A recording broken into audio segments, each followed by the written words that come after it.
Hello friends, my name is JJ, and this week I'm coming to you from Washington, D.C., capital of the United States of America. This is my first time in the city, and I must say I'm a little bit intimidated by just how many landmarks and sights and things there are to see. But luckily, I purchased this charming children's card matching game at the airport gift shop. It has cards of the 24 most important attractions to see in this city, and I thought it might make a fun video if we attempted to speed run through them all. So let's get started. We will start at the western side of the National Mall, which is where most of the big statue type things are. Basically this big chunk of green space at the southern edge of the downtown that's reserved for monuments. To begin, we have the granddaddy of them all, the Washington Monument. This is a 555-foot obelisk built in tribute to noted first President George Washington. It was briefly the biggest thing in the world, but these days it isn't even one of the top 100 biggest things in America. It's still one of the tallest things in DC though, and looms over the skyline. You can go to the top and look out if you take the elevator, but we shan't be doing that because we must press on. Just off to the side of the Washington Monument is the U.S. Holocaust Memorial Museum. Supposed to be one of the best museums in the world on the subject outside of Israel. Next door is the Bureau of Engraving and Printing, where they print the money, but alas, it is closed because of COVID. This one here is actually one of Washington's newer monuments, the World War II Memorial. It controversially took quite a while to complete and wasn't done until 2004. Quite a delay for such a significant event in U.S. history. The monument is based around two big semicircles of stone pillars, half representing the Pacific front, half representing the European. Each pillar has a wreath for each American state, as well as wreaths for U.S. territories, which I thought was interesting. There's supposed to be a big fountain in the middle, but I guess they turn it off in the winter. You can see that as we walk away from the World War II Monument and the Washington Monument and towards Lincoln over there, we pass by this big pool of water, the famous reflecting pool. I'm sure you might recognize it from movies and postcards and things. Maybe a little bit less beautiful in person. It's really the perfect spot for photo ops because when you're standing at the far end of it, you can see literally everything else in the background. All right, so anyway, now we are at the Lincoln Memorial, perhaps the most famous monument in the United States, next to all of the other ones, so let us go inside. The Lincoln Memorial was built to honor the man who led America through the Civil War, but it took a fair bit of time to complete and didn't open until 1922. The enormous 12-foot tall statue of the president is obviously the main highlight, but there are also engraved copies of his most famous speeches on the walls, and the Greek-style Parthenon it's housed in is really quite enormous and impressive as well. All right, and behind me now, just to the side of the Lincoln Memorial, is one of the more stern and unglamorous monuments here in DC, the Vietnam War Memorial. There is a little statue of 3 soldiers, but the real highlight is this long black granite wall inscribed with the names of the over 58,000 Americans who died in the Vietnam War. It was quite controversial when it opened in 1982 just because it's so blunt and sobering. Unlike most war memorials, there's really no sentimentality to it at all.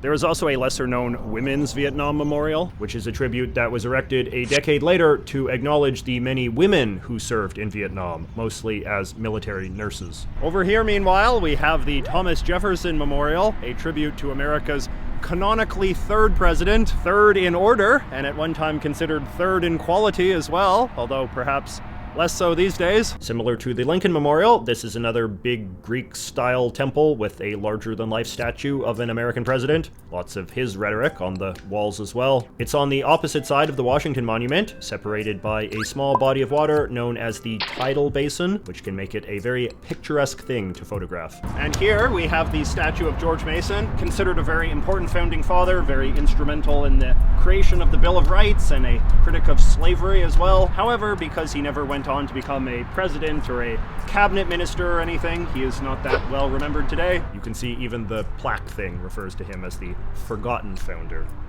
Much less forgotten is this guy over here, Franklin Roosevelt, the guy who of course led America through the Second World War. And of course we all know this guy. This is the Martin Luther King Jr. Memorial, which opened in 2011 to salute the country's greatest civil rights leader, dedicated by America's first black president, which is kind of cool. Now, this one, I have to confess, I was 1000% oblivious to. Japanese lantern, apparently. It is a commemoration of the bringing of the first cherry trees to Washington from Japan. A gesture of friendship and goodwill by the city of Tokyo, March 27th, 1912. Cherry trees are apparently a much beloved symbol of Washington, D.C. You see them in the gift shops all the time. Of course, you'd never know that in the winter. We are now going for a bit of a stroll over the bridge out of D.C. and into Virginia to visit the Arlington National Cemetery, where a couple of other very important monuments are located. Even though we are entering a new state, this part of Virginia is considered part of the greater D.C. area, certainly part of the National Capital Region. Arlington is one of the biggest cemeteries in the world, housing over 400,000 graves, mostly for American soldiers who died in the course of duty, though there are a few other famous folks buried here as well. The most famous gravesite of all, however, is the Tomb of the Unknown Soldier, which is a big marble sarcophagus that is ceremonially patrolled 24/7 by members of the U.S. infantry. What I didn't know, however, is that the Tomb of the Unknowns also has this huge adjacent amphitheater that feels a bit like a Roman Colosseum. This is apparently where the big Veterans Day ceremonies with the president and things like that are held. Just outside of Arlington, meanwhile, we have this, the U.S. Marine Corps Memorial, a tribute to the sacrifices of the elite United States Marine Corps, based on that famous photograph of the flag raising at Iwo Jima. An interesting thing about this monument as well is that it is inscribed with a complete list of every U.S. military engagement since 1776, even the really obscure ones, making it a pretty comprehensive historical chronology. Looks like it needs an update though. All right, we are now back on the DC mainland and approaching the palace of the King of American Democracy, the White House, and here it is, right behind me. I must say, it is pretty surreal to be so close to something so famous that I have seen so many times on TV, the news, movies, all the rest of it. Let's see if we can get a little bit closer. There is a lot of construction going on right now in the area around it, which is a bit unfortunate. I'm sure I'm not the first person to observe this, but it's a fair bit smaller than you might expect. More like a literal large house than a big government building. It's also much more urban than I expected, in the sense that this little green hill it sits on is kind of deceptive because it's very much located in the heart of downtown DC, surrounded by buildings and restaurants and things, and not nearly as cut off from the hustle and bustle as I had always imagined. All right, and now let us head east, away from all of the statues and memorials, and towards the museums and more government-y type stuff. So the first museum we're going to check out is this one, the National Archives of the United States. This is the building where all of America's most important, iconic documents are kept, including the Constitution. But the card wants me to look at this Rosie the Riveter poster, which was, of course, associated with the women's labor effort of the Second World War. But unfortunately, you are not allowed to take pictures of anything inside of the National Archives. But I was able to buy this adorable Rosie the Riveter themed rubber duck, which is just as good.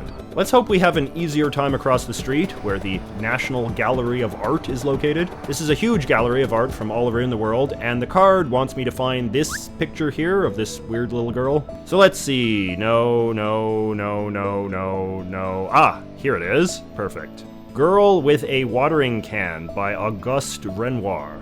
So it's not even an American painting, but there's a lot of non-American stuff in here.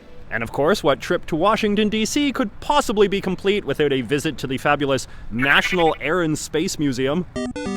Well, I tried. They wanted me to see the Apollo 11 lunar lander, but I already made a whole video about that, so you can just check that one out if you really care. Alright, and this is another place with a somewhat somber vibe. It is the famous Ford's Theater, which of course was the place where Abraham Lincoln was assassinated. Let's see how it looks on the inside. So, the wild thing about this place is that it is still a working theater where plays and stuff are still put on, but they've rather creepily kept the box where Lincoln was killed perfectly preserved, just as it was the day he was shot. Did you know that Lincoln didn't actually die here, however? After he was shot, they rushed him to the house across the street, which is now a whole other museum. The gift shops around the theater are really cool too, full of all sorts of knickknacks celebrating the American presidency. But of course, we all know that the real power lies here in the Supreme Court of the United States. That elegant building where all of our favorite Washington characters work, like Sonia Sotomayor and Neil Gorsuch And then, right next door to the court, we've got this joint, the Library of Congress. It's a very grand, almost European-style palace intended to be a sort of shrine to knowledge. The highlight is the Grand Rotunda, which is also a fully functional public library where you can take out books and study and such. All right, and now let us just do 2 quick visits to 2 random places I couldn't fit into a larger narrative because they are fairly out of the way. The first one is this, the Washington National Zoo. As you can see, the gimmick of this place is that they have pandas. And oh look, here they are. The Washington Zoo panda tradition dates back to 1972, when President Nixon was gifted 2 panda cubs from the Chinese government as a symbol of diplomatic thaw between the 2 countries. The pandas they have now are a gift from China as well. And then the second place is the Frederick Douglass National Historical Site, also known as Cedar Hill. This was the stately manor where the famed anti-slavery activist Frederick Douglass lived in his later years, though it's also closed because of COVID, so you'll just have to enjoy these exterior shots. Old Fred had quite the view of the city, I must say. And lastly, we have everybody's favorite, the Congress of the United States. The grand, majestic dome that towers over everything else in Washington, D.C. I'm sure I don't need to tell you much about this place. It's obviously one of the most famous buildings in the entire history of the world, and about as grand and majestic in person as it looks in all the photos. I wonder why they put up this fence. And I guess that just about completes the tour. This is really quite an incredible city, and it's been a lot of fun seeing all of these very iconic things up close. And it is remarkable just how up close to things that you can get. I think there is probably a stereotype that a lot of people would have that sort of, the American capital would just be so full of security and guards everywhere and gates and things, and you can't get close to anything. But that's really not the case. You really do get a sense that the city wants to make all of these things accessible to the people in a sort of democratic way, and I think that's quite nice. If you've ever been to Washington yourself, I'd be curious to hear your reflections on the city. I'm going to be here for a couple more weeks, so if you have any tips, I'd like to hear those too. Let me know in the comments, and I will see you next week.